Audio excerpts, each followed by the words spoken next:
G'day and welcome to Exploring the Deborah PDF.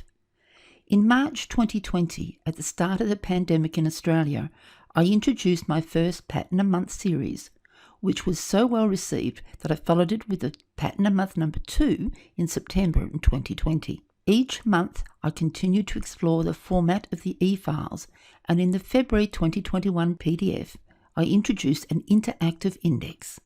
This video is to demonstrate how to navigate the Deborah PDF. Down the left side of the screen is an arrow.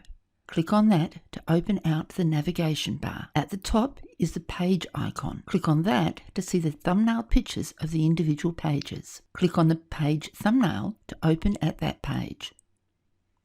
The next icon is the bookmark icon, and that allows you to navigate by subject. The last and the best navigation aid I want to show you is the index. Simply clicking on the page number will jump you to that index item. You can navigate as usual with your scroll button and go back to the index via the navigation bar on the left.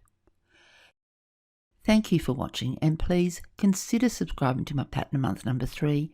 It's coming out in April in 2021.